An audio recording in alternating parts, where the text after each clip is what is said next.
الرحمن الرحيم ومن أحسن قولا ممن دعا إلى الله وعمل صالحا وقال إنني من المسلمين وقال رسول الله صلى الله عليه وسلم طوبى لعبد جعله الله مفتاحا للخير ومغلاقا للشر او كما قال عليه الصلاة والسلام۔ میرے دوستو، اللہ پاک نے ہمیں دنیا میں بہت تھوڑے سے عرصے کے لیے بھیجا ہے کہ قیامت کے دن اللہ فرمائیں گے کم لبثتم فی الارض، دنیا میں کتنا رہ کر آئے ہو؟ قالوا لبثنا یوما، کیا کہیں گے؟ ایک دن۔ 70 سال کی زندگی تھی، 60-80 سال، کیا کہے گا؟ ایک دن۔ پھر کہیں گے نہیں، بعض یوم، دن کا بھی تھوڑا سا حصہ، تھوڑا سا حصہ، بہت چھوٹی زندگی، بہت چھوٹی زندگی۔ ریت کا ذرہ بہت چھوٹا سا ہوتا ہے، پہاڑ بہت بڑا ہوتا ہے، لیکن جب ریت کا ذرہ آنکھ میں پڑ جائے تو پہاڑ بھی نظر نہیں آتا، آنکھ ہی بند ہو جاتی۔ یہ دنیا بہت چھوٹی ہے، آخرت بہت بڑی ہے، لیکن جب دنیا دل و دماغ میں گھس جائے تو آدمی آخرت سے غافل ہو جاتا ہے۔ اصل زندگی آخرت کی ہے۔ لوگ کہتے ہیں مستقبل سنوارو، مستقبل کی فکر کرو، مستقبل کو سامنے رکھو، مستقبل روشن ہونا چاہیے، جملے بولتے ہیں نا، بالکل ٹھیک بات کہتے ہیں، لیکن بھائی مستقبل ہے کیا؟ مستقبل تو آخرت ہے۔ مستقبل موت سے شروع ہوتا ہے، مستقبل موت سے شروع ہوتا ہے۔ موت خاتمہ نہیں، موت کیا کہتے ہیں؟ انتقال دنیا سے آخرت کی طرف، عارضی زندگی سے ہمیشہ کی زندگی کی طرف۔ موت کا کیا مطلب؟ جو نظر آ رہا تھا نظر آنا بند ہو گیا، جو نظر نہیں آ رہا تھا وہ نظر آنا شروع، جو غیب میں تھا مشاہدے میں آ گیا، جو مشاہدے میں تھا وہ غیب میں چلا۔ ہاں، اصل آخرت ہے، موت کے بعد کی زندگی ہے جو کبھی ختم نہ ہو، کبھی ختم۔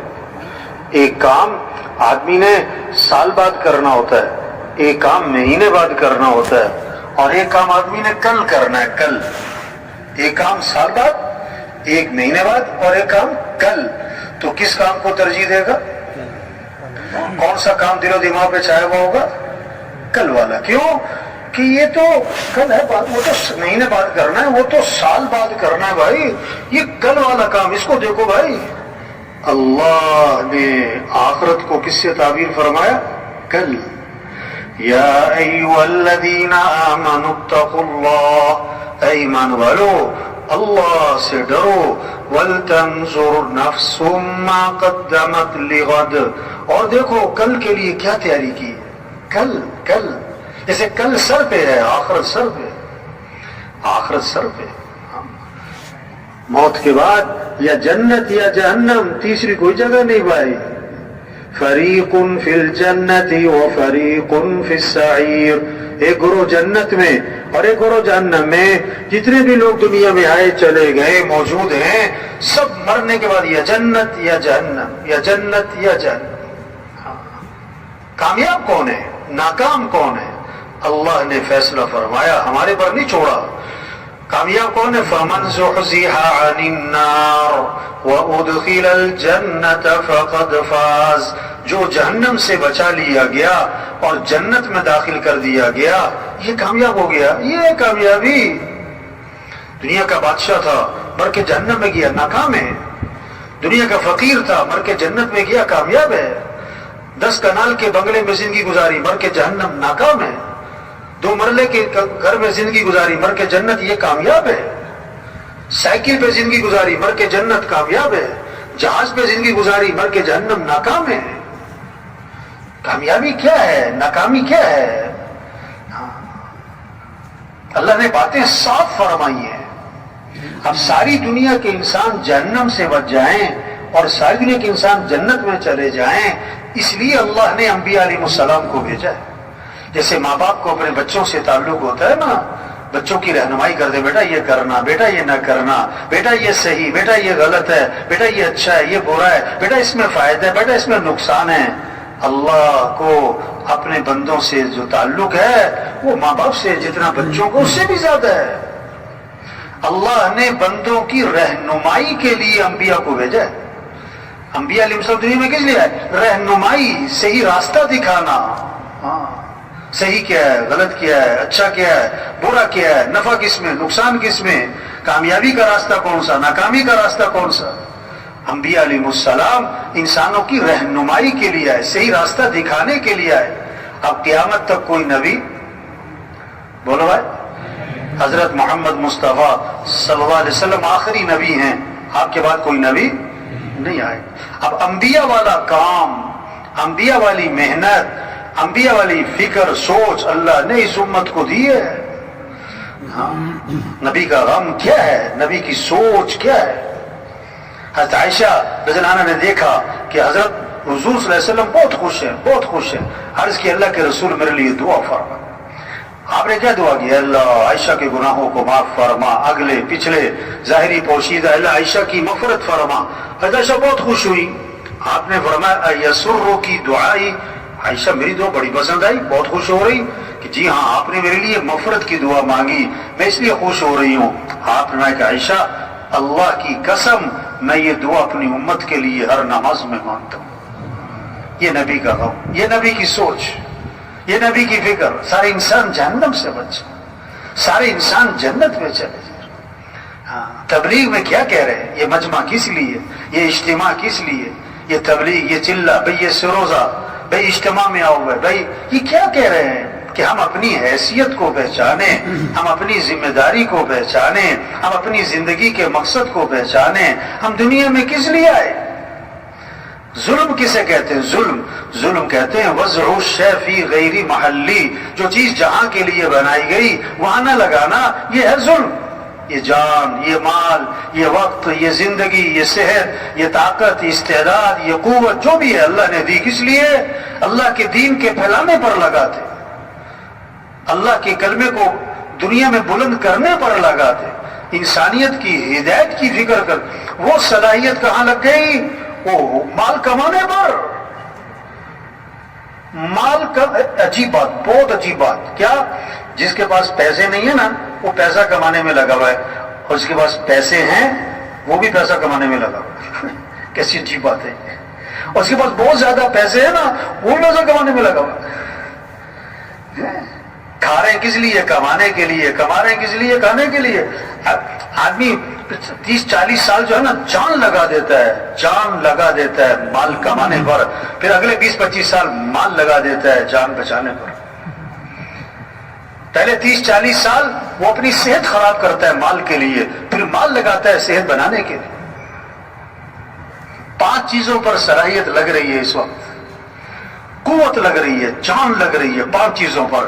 کیا؟ سب سے پہلے کھانے پر. کھاؤ کھاؤ کھاؤ کھاؤ کھاؤ تو دکان بازاروں میں جاؤ، کھانا پینا کھانا پینا کھاؤ.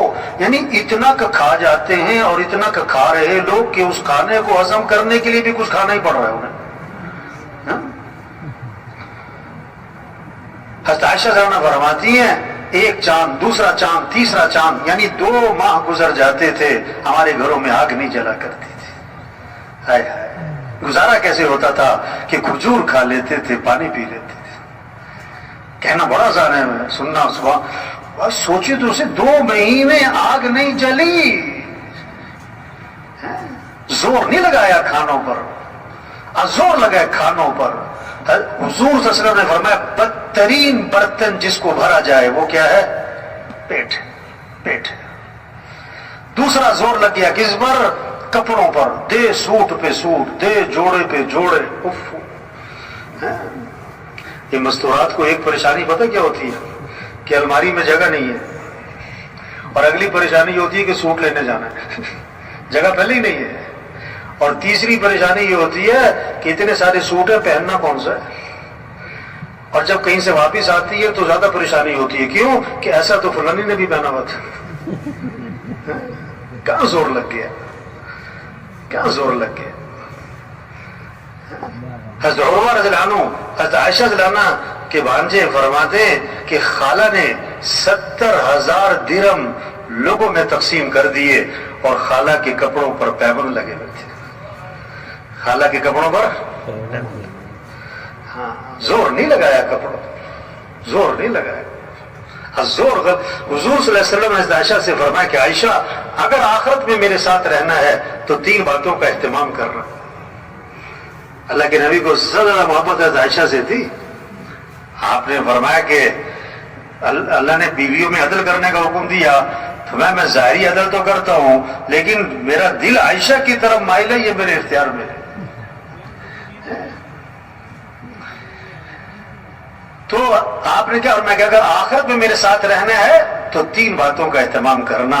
پہلی بات فرمائی کہ عائشہ اس وقت تک کپڑوں کو پرانا سمجھ کے نہ چھوڑ دینا جب تک کہ ان پر پیوند نہ لگ جائے، جب تک کہ ان پر.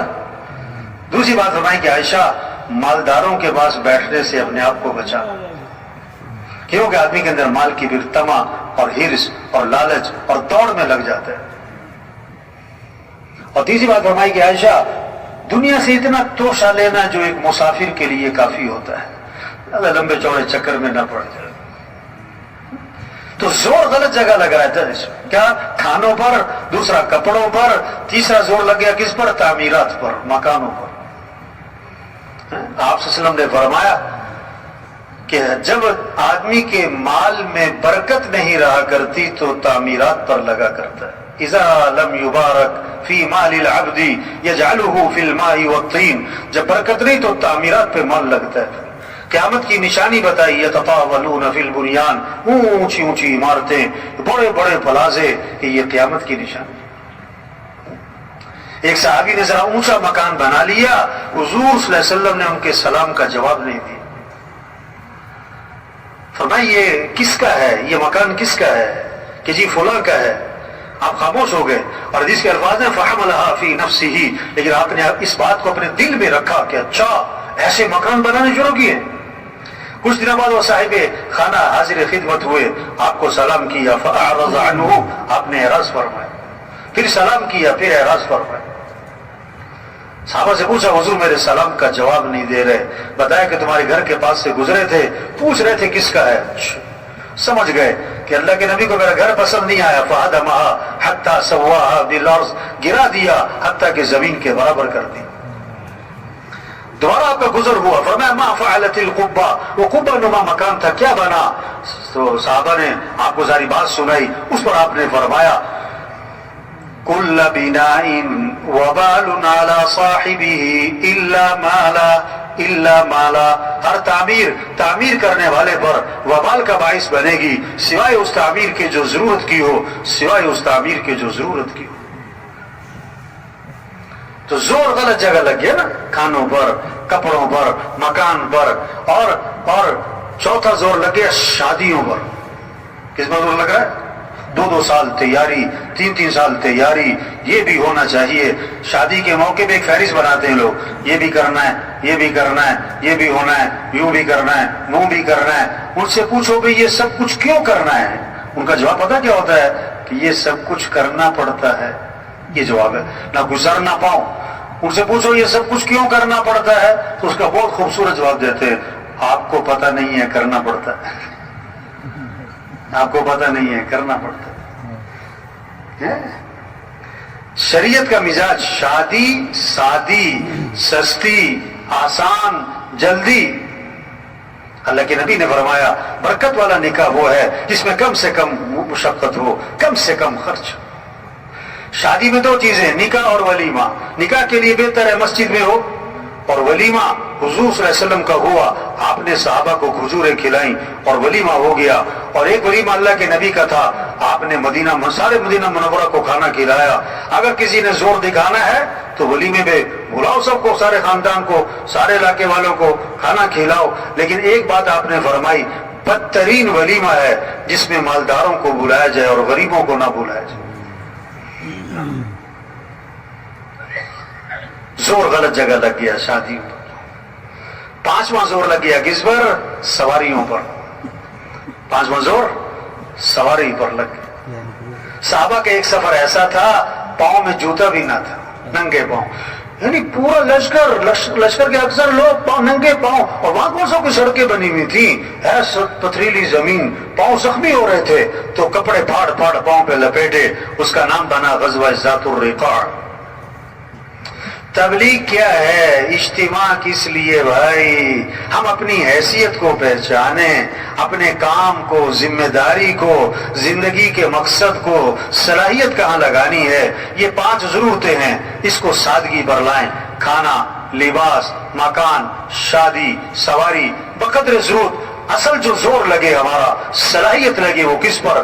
اللہ کا دین دنیا میں چمک جائے، اللہ کا کلمہ بلند ہو جائے، سارے انسانوں کو ہدایت مل جائے۔ ہم مسلمان ہیں، مسلمان، اور اسلام چمکے گا تو مسلمان چمکے گا، اسلام کو عزت ملے گی تو مسلمان کو عزت ملے گی۔ ہم دکاندار بعد میں، زمیندار بعد میں، افسر بعد میں، وکیل جج بعد میں، ایس پی صاحب ایم پی اے صاحب بعد میں، پہلے ہم مسلمان ہیں۔ اور وزیر اعظم ہونا بڑی بات نہیں ہے، مسلمان ہونا یہ بڑی بات ہے۔ ہماری صلاحیت دکان پر بعد میں لگے گی، دفتر میں بعد میں لگے گی، کاروبار پہ بعد میں لگے گی، اور ڈگریوں پہ بعد میں لگے گی۔ پہلے ہم مسلمان ہیں، پہلے ہماری قوت لگے گی اسلام پر۔ ہاں، حضرت عمر رضی اللہ عنہ جب شام میں داخل ہوئے تو حضرت ابو عبیدہ بن جراح رضی اللہ عنہ نے فرمایا کہ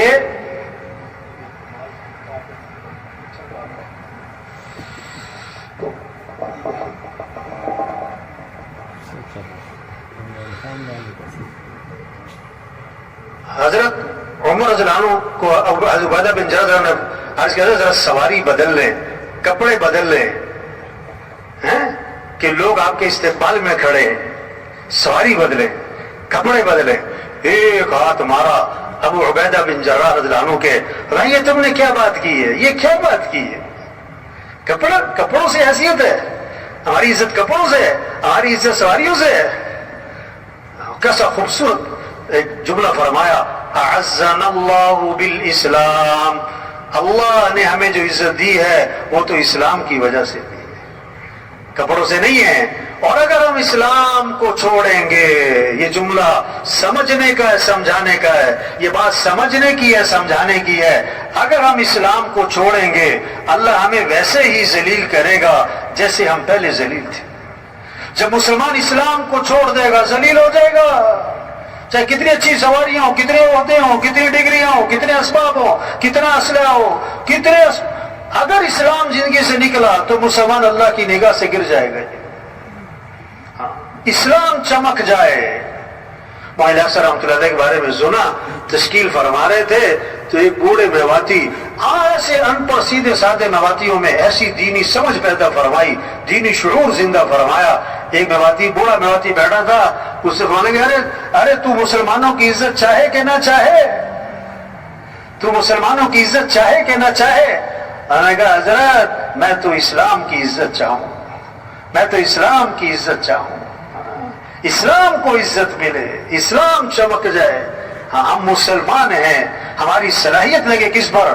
اسلام کے چمکانے پر، اللہ کے کلمے کو بلند کرنے پر، دین کی سرفرازی پر، دین کی سر بلندی پر۔ یہ جان، یہ مال، یہ وقت، یہ زندگی، یہ صحت، اس کا سب سے پہلا بڑا اہم مصرف اللہ کا دین دنیا میں چمک جائے، اللہ کا کلمہ دنیا میں بلند ہو جائے، سارے انسانوں کو ہدایت مل جائے۔ تو سب سے پہلی بات، یہ سارا مجمع نیت کرے، ہمیں اپنی صلاحیت دین کے پھیلانے پر لگانی ہے انشاءاللہ۔ ہاں، یہ جذبہ ہو، یہ عزم ہو۔ کہاں صلاحیت لگا دی پکڑ کے؟ پیسہ کمانے پر، دکان بنانے پر، 1 سے 2 دکان، 2 سے 4 دکان، لاکھ سے کروڑ، کروڑ سے، اس چکر میں زندگی لگا دی۔ توبہ توبہ توبہ، یہ ظلم ہوا۔ ظالم کی دعا قبول، ظالم کی دعا قبول نہیں ہوتی۔ آج امت ظلم پر ہے، جان غلط جگہ، مال غلط جگہ، قوت غلط جگہ، صلاحیت غلط جگہ لگ گئی۔ اس پر ہم اللہ سے معافی مانگیں۔ جو ہماری زندگی گزر گئی، 30 سال، 40 سال، 50 سال، جو اللہ کے دین کے پھیلانے پر لگاتی، اعلاء کلمت اللہ پر لگتی، اللہ کے دین کی سربلندی پر لگتی، وہ لگ گئی مال کمانے پر، خواہشات کے پورا کرنے پر. یہ ہم سے ظلم ہوا، اس پر ہم اللہ سے معافی مانگیں، اور جو بقیہ زندگی ہے اس کے بارے میں عزم کریں، اس کو دین کے پھیلانے پر لگائیں گے انشاءاللہ. جذبہ، عزم، نیت اندر سے اٹھے بات. اب کیا ہے؟ اچھا تبلیغ کا کام بڑا آسان ہے، سب کر سکتے ہیں، غریب سے غریب، امیر سے امیر، ان پڑھ سے ان پڑھ، پڑھ لکھا، بڑے سے بڑا افسر، مزدور، ہمارا گدا ریڑھی والا، ہمارا بل مالک، ہمارا وزیر، ہمارا ایم پی، ہمارا ایم این، ہمارے ڈاکٹر، ہر مسلمان یہ کام کر سکتا ہے بھائی. ہاں کیا کرنا ہے؟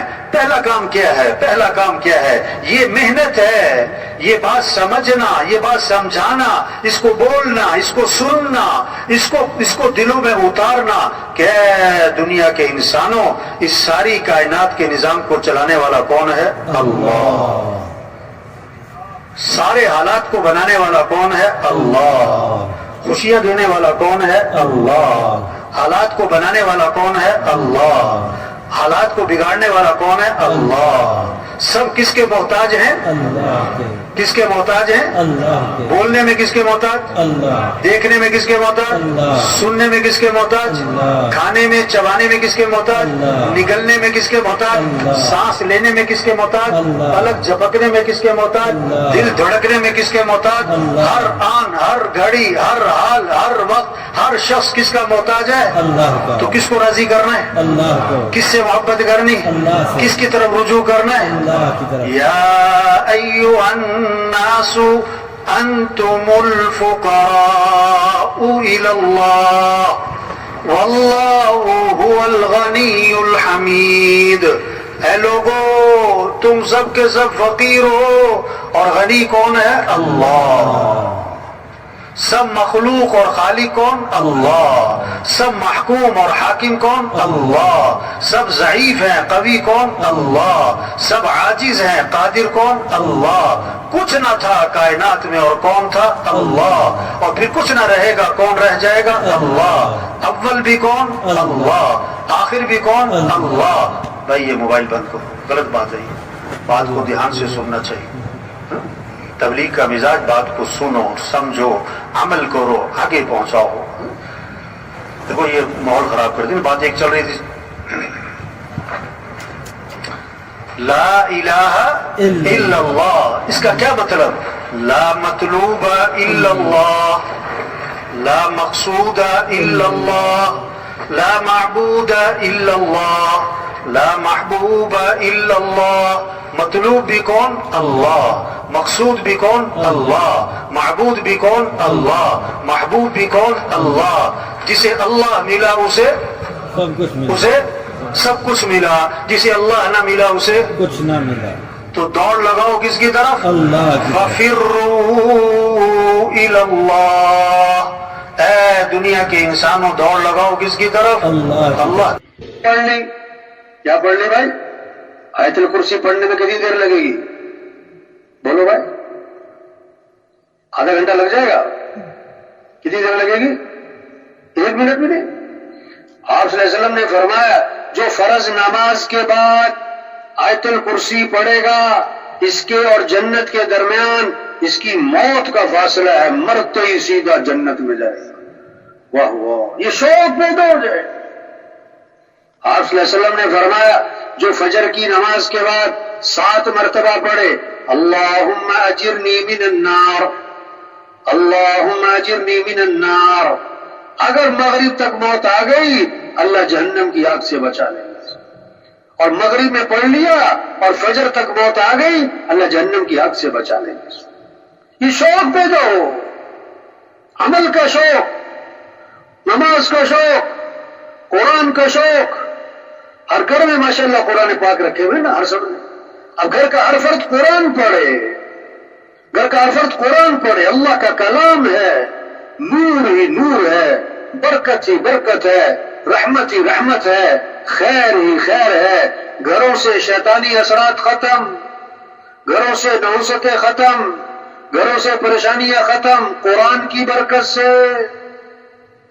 لوگ کہتے ہیں کوئی وظیفہ بتاؤ، ان سے کوئی قرآن پڑھا کرو، کہتے نہیں کوئی وظیفہ بتاؤ۔ قرآن کو کیا سمجھتے ہیں کہ نہیں یہ تو ایک عام سی بات ہے، کوئی وظیفہ بتاؤ۔ بھائی قرآن پڑھو، بھائی قرآن پڑھو، بھائی ہر گھر میں قرآن ہو۔ واہ واہ، پورا علاقہ، یہ پورے دیہات، یہ محلے، خاندان، یہ جھونپڑوں والے، یہ محل والے، ہر گھر میں قرآن پڑھا جائے، قرآن پڑھا جائے، رحمت آئے گی، برکتیں آئیں گی، فرشتے اترے۔ اچھی بات، ایک صحابی رضی اللہ عنہ نے رات کو نیت باندھی اور قرآن پڑھنا شروع کیا، قرآن پڑھنا شروع کیا۔ ان کا بیٹا سو رہا، گھوڑا بندھا ہوا، تو ایک دم جب انہوں نے قرآن پڑھا نا، گھوڑا بچکنے لگا، اچھلنے لگا، اچھل۔ یہ ڈر گئے کہ کہیں گھوڑے کا پاؤں بچے پر نہ آ جائے، یہ خاموش ہو گئے تو گھوڑا بھی ٹھہر گیا۔ انہوں نے پھر قرآن پڑھا، پھر گھوڑا بچکا، یہ قرآن پڑھیں، گھوڑا بچکے، حیران ہوئے۔ جب سلام پھیرا تو دیکھا کہ ایک نور ہے، نور سفید بادل کی طرح، نور ہی نور ہے اوپر آسمان، اور آسمان کی طرف اٹھتا چلا جا رہا ہے، اٹھتا چلا جا رہا ہے۔ ان کے دیکھتے ہی دیکھتے آنکھوں سے اوجھل ہو گیا، آسمان کی طرف اٹھ کے چلا گیا۔ یہ بڑے حیران کہ یہ کیا چیز ہے۔ صحابہ کی عادت تھی ہر بات حضور صلی اللہ علیہ وسلم سے جا کے بتاتے، تذکرہ کرتے۔ اللہ کے نبی کی خدمت میں حاضر ہوئے، عرض کی رات حضور میں قرآن پڑھتا تھا تو میرا گھوڑا اچھلتا تھا، جب میں نے سلام پھیرا تو میں نے دیکھا ایک نور ہے سفید بادل کی طرح، آسمان کی طرف اٹھتا چلا جا رہا، آنکھوں سے اوجھل۔ یہ کیا تھا؟ آپ صلی اللہ علیہ وسلم نے فرمایا یہ آسمان سے فرشتے اترے تھے تمہارا قرآن سننے کے لیے۔ واہ واہ، آسمان سے کون اترے؟ فرشتے۔ ہمارے جھونپڑا والا، جھونپڑے والا، کچے مکان والا، پکے مکان والا، محل والا قرآن پڑھے، بیٹا قرآن پڑھے، بیٹی قرآن پڑھے، بہو قرآن پڑھے، بچیاں قرآن پڑھے، بچے قرآن پڑھے، دادا قرآن پڑھے، دادی قرآن پڑھے، پوتا پوتی قرآن پڑھے۔ یہ محنت ہو رہی، شیطانی اثرات ختم، نحوستیں گھروں سے ختم، گھروں میں برکتیں آئیں گی قرآن سے، اللہ کے ذکر سے۔ الا بذکر اللہ تطمئن القلوب، کان کھول کے سنو، دلوں کا اطمینان اللہ کی یاد میں ہے، مال میں نہیں، چیزوں میں نہیں، عہدوں میں نہیں، گاڑیوں میں نہیں، دلوں کا اطمینان کس میں ہے؟ بولو بھائی، اللہ کا نام۔ وَلَذِكْرُ اللَّهِ أَكْبَرُ، اللہ کی یاد، اللہ کا ذکر، یہ بہت بڑی بات ہے، بہت بڑا نام اللہ کا نام۔ اللہ کا نام لے بھائی۔ آپ صلی اللہ علیہ وسلم نے فرمایا لا الہ الا اللہ، اس کا اقرار کثرت سے کرتے رہا کرو، پہلے اس سے کہ وہ وقت آ جائے کہ تم یہ کلمہ کہہ نہ سکو۔ جو مر گیا اس کے پاس کلمہ پڑھنے کا وقت، بولے بھائی ختم۔ ہم ابھی زندہ ہیں، ہمارے پاس وقت ہے کہ ہم کیا پڑھیں؟ لا الہ الا اللہ، لا الہ الا اللہ۔ آپ صلی اللہ علیہ وسلم نے فرمایا اپنے ایمان کو تازہ کرتے رہا کرو۔ صحابہ نے عرض کیا حضور ایمان کو کیسے تازہ کریں؟ تو فرمایا لا الہ الا اللہ، اس کو کثرت سے پڑھا کرو۔ گاڑی پہ جا رہے، پیدل جا رہے، سواری پہ جا رہے، جہاز پہ جا رہے، گدھا ریڑھی پہ جا رہے، کیا پڑھتے ہوئے جاؤ؟ لا الہ الا اللہ، لا الہ الا اللہ۔ آپ صلی اللہ علیہ وسلم نے فرمایا جو 100 مرتبہ پڑھے روزانہ لا الہ الا اللہ، لا الہ الا اللہ، جب قیامت کے دن اٹھے گا تو اس کا چہرہ 14ویں رات کے چاند کی طرح چمک رہا۔ ذکر زبانوں پر۔ آپ صلی اللہ علیہ وسلم نے فرمایا جو کثرت سے درود شریف پڑھے گا جنت میں اسے میرا پڑوس ملے گا. واہ واہ. کون کون چاہتا ہے نبی کا پڑوس جنت میں بھائی؟ سبھی چاہتے ہیں. تو کیسے ملے گا؟ کہ کثرت سے درود شریف پڑھو. اور علماء نے لکھا ہے جو 300 دفعہ درود شریف پڑھے گا یہ کثرت میں آ جائے گا. اب 300 دفعہ درود شریف پڑھنے میں کتنا وقت لگتا ہے؟ 10 منٹ 15 منٹ. چھوٹا سا درود شریف بتاؤں.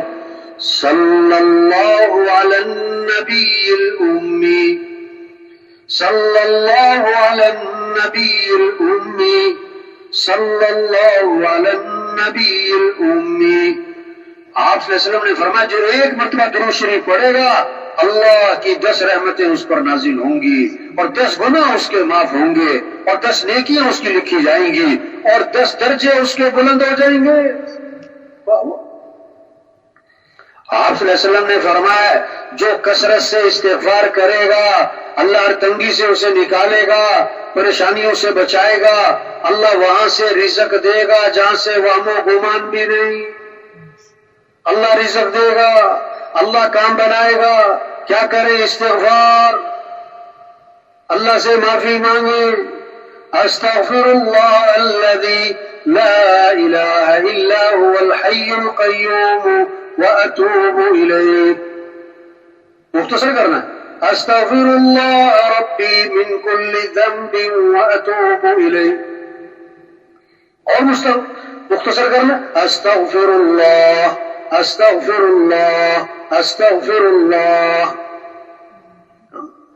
یہ مسئلہ کا حل ہے، اس سے کام بنیں گے. ہم سب کس کے محتاج ہیں بھائی؟ بولو بھائی کس کے محتاج ہیں؟ تھوڑے محتاج ہیں کہ زیادہ محتاج ہیں؟ زیادہ محتاج ہیں کہ بہت زیادہ محتاج ہیں؟ بہت زیادہ محتاج ہیں کہ بے حد زیادہ محتاج ہیں. پھر دعائیں مختصر ہونی چاہیے کہ لمبی؟ تھوڑی کہ زیادہ؟ کبھی کبھی کہ بار بار؟ دن میں ایک بار کہ کئی بار؟ گھر کا ہر فرد کس سے مانگے؟ ہمارے مزدور کس سے مانگے؟ ہمارے وزیر کس سے مانگے؟ ہمارے سردار کس سے مانگے؟ ہمارے مالدار کس سے مانگے؟ یہ محنت ہو رہی بے اللہ سے مانگو بھائی. صبح کی دعائیں ہیں، شام کی دعائیں ہیں، موقع موقع کی دعائیں ہیں. ایک صحابی مسجد میں بیٹھے ہوئے، آپ صلی اللہ علیہ وسلم نے فرمایا میں تمہیں دیکھ رہا ہوں تو تم پریشان لگ رہے ہو. کہ حضور میں بڑا پریشان ہوں. کیوں؟ قرضے چڑھے ہوئے، پریشانیوں نے گھیرا ہوا ہے. آپ نے فرمایا میں تمہیں ایسی دعا بتاؤں پریشانیاں ختم ہو جائیں، قرضے ادا ہو جائیں. تو جی حضور بتائیں. آپ نے یہ دعا بتائی، یہ پڑھا کرو. اللہم انی اعوذ بک من الہم والحزن واعوذ بک من العجز والکسل واعوذ بک من الجبن والبخل واعوذ بک من غلبۃ الدین وقہر الرجال. 8 چیزوں سے پناہ مانگی ہے. صبح شام کی دعاؤں میں 3 دفعہ صبح پڑھے، 3 دفعہ شام پڑھنی چاہیے. تو صحابی فرماتے میں یہ دعا پڑھتا رہا میری پریشانیاں بھی دور ہو گئی، میرے قرضے بھی ادا ہو گئے. دعاؤں سے مسئلوں کا حل ہے. اللہ سے مانگنا مسئلوں کا حل ہے. جو اللہ سے مانگتا نہیں کیسی عجیب بات ہے. من لم يسأل اللہ یغضب علیہ. حضور صلی اللہ علیہ وسلم نے فرمایا جو اللہ سے مانگتا نہیں اللہ اس سے ناراض ہو جاتے ہیں. اللہ اس سے ناراض ہو جاتے ہیں. جب اللہ ناراض ہوتے ہیں پھر پریشانی ہے، پھر مسائل ہیں. اللہ سے مانگیں، اللہ سے مانگیں. عبداللہ بن عمر رضی اللہ عنہ فرماتے ہیں حضور اکرم صلی اللہ علیہ وسلم اس دعا کا پڑھنا کبھی نہیں چھوڑتے تھے، نہ صبح چھوڑتے تھے نہ شام چھوڑتے تھے. جس دعا کو اللہ کے نبی کبھی نہ چھوڑے وہ ہمارے لیے کتنی اہم ہو. کیا؟ اللہم انی اسألک العافیۃ فی الدنیا والآخرہ. اللہم انی اسألک العفو والعافیۃ فی دینی ودنیای واہلی ومالی. اللهم استر عوراتي وآمن روعاتي. اللهم احفظني من بين يدي ومن خلفي وعن يميني وعن شمالي ومن فوقي وَأَعُوذُ بِعَظْمَتِكَ أَنْ أُغْتَالَ مِنْ تَحْتِي. یہ دعا اللہ کے نبی نہ صبح چھوڑتے تھے نہ شام چھوڑتے تھے. ہمارے لیے کتنا ضروری ہے. ہمارے بچے سیکھیں, ہماری بچیاں سیکھیں, ہمارے گھر کا عرفت یہ دعا پڑھے. صبح کی دعائیں, شام کی دعائیں. یہ محنت ہو رہی تبلیغ میں کیسے سب کے اعمال اچھے ہو جائیں. نماز زندہ ہو, قرآن کی تلاوت, ذکر زندہ ہو, سب دین سیکھیں, اخلاق اچھے ہو جائیں. زندگی جو خوبصورت بنے گی پیسوں سے نہیں, چیزوں سے نہیں, عہدوں سے نہیں, حکومتوں سے نہیں. بھائی اپنے اعمال اچھے بنائیں. حالات کون بنائے گا؟ اللہ. خوشیاں کون دے گا؟ اللہ. پریشانیاں کون دور کرے گا؟ اللہ. ہم کیا کریں؟ اپنے اعمال اچھے بنائیں, اپنے اخلاق اچھے بنائیں. حضور صلی اللہ علیہ وسلم نے فرمایا کامل ایمان والا کون ہے؟ کامل ایمان والا کون ہے؟ فرمایا جس کے اخلاق اچھے ہو, اخلاق اچھے ہو. آپ صلی اللہ علیہ وسلم نے فرمایا سب سے زیادہ وزنی چیز قیامت کے دن ترازو میں جب نیکیاں تولی جائیں گی, برائیاں تولی جائیں گی, نیکیوں کا پلڑا, برائیوں کا پلڑا, تو سب سے بھاری نیکی, سب سے وزنی نیکی وہ کیا ہے؟ آدمی کے حسن اخلاق ہیں. آدمی کے حسن اخلاق ہیں. آدمی کے حسن اخلاق ہیں. اخلاق کسے کہتے ہیں؟ نرمی, درگزر, معاف کرنا, غصے کو پینا, کسی کو حقیر نہ سمجھنا.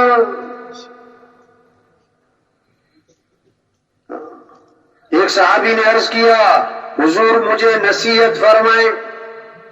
آپ نے فرمایا اپنے غصے پہ قابو پاؤ. عرض کیا حضور کچھ اور نصیحت فرمائیں. فرمایا غصے پہ قابو پاؤ. عرض کی حضور کچھ اور نصیحت فرمائیں. فرمایا غصے پہ قابو پاؤ. یہ محنت ہے, درگزر کرنا ہے. ایک صحابی نے عرض کیا حضور میرا غلام ہے, غلطیاں بہت کرتا ہے, میں کب تک معاف کروں؟ آپ نے فرمایا اگر وہ ایک دن میں 70 مرتبہ غلطی کیا کرے تو معافی کر دیا. یہ اخلاق سکھائے, یہ اخلاق سکھائے. آپ نے فرمایا سل من قطعت, جو رشتہ توڑے تم اس سے رشتہ جوڑو. او بھائی یہ دیکھو کتنے بچے باتیں کر رہے ہیں آپس میں, بھائی آپس میں باتیں کر رہے ہیں, دیکھو کتنے سارے نوجوان, ان کو کوئی سمجھائے بھائی. او بھائیو, او بچوں, آپس میں باتیں نہیں کر بھائی. دیکھو آپ کی باتوں کی آواز یہاں تک آ رہی ہے, باتیں نہیں کرنی آپس میں بھائی. دیکھو مسجدوں کے جو ذمہ دار ہیں وہ اس بات کا اہتمام کریں کہ باتوں کی فضا, کھانے پینے کی فضا نہ بنے بھائی.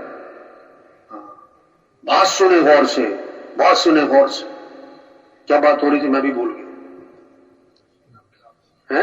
ہاں, آپ صلی اللہ علیہ وسلم نے فرمایا سل من قطعت, جو تم سے رشتہ توڑے تم اس سے رشتہ بولو بھائی جوڑو. جو ظلم کرے اسے کیا کرو؟ معاف کرو. جو برائی کرے تو بدلہ کس سے دو؟ بدلہ کس سے دو؟ اچھائی سے. یہ اخلاق ہے. آپ صلی اللہ علیہ وسلم نے فرمایا جو آدمی یہ چاہتا ہے کہ اس کے رزق میں برکت ہو اور اس کی عمر میں برکت ہو تو اسے چاہیے کہ اپنے رشتہ داروں کے ساتھ صلہ رحمی کرے, رشتوں کو ملائے, رشتوں کو ملائے, رشتوں کو توڑنا نہیں, رشتوں کو توڑنا نہیں. عبداللہ بن مسعود رضی اللہ عنہ ایک مجمع میں بیٹھے ہوئے تھے, فرمانے لگے اس مجمع میں جو قطع رحمی میں مبتلا ہے, بھائی سے بول چال بند ہے, چچا سے, خالہ سے, بہن سے, ماموں سے رشتہ توڑا ہوا ہے, وہ اٹھ کے یہاں سے چلا جائے, اٹھ کے یہاں سے باہر چلا جائے. کیوں؟ ہم دعا مانگنے لگے ہیں, اور جس مجمع میں قطع رحمی کرنے والا بیٹھا ہو اس مجمع کی دعا قبول نہیں ہوتی. وہ قطع رحمی کرنے والا کتنی خیروں سے محروم ہوتا ہے, کتنی برکتوں سے محروم. حضور صلی اللہ علیہ وسلم گھر سے باہر نکلے صحابہ کو بتانے کے لیے کہ شب قدر کون سی رات ہے، شب قدر کون سی رات ہے۔ دو مسلمانوں کا جھگڑا ہو رہا تھا، اس جھگڑے کی وجہ سے شب قدر کی تعین اٹھا لی۔ جس گھر میں روز جھگڑے ہوں، جس گاؤں میں روز جھگڑے ہوں، جس شہر میں روز جھگڑے ہوں، وہ کتنی خیروں سے محروم ہو جاتے، کتنی برکتوں سے محروم ہو جاتے۔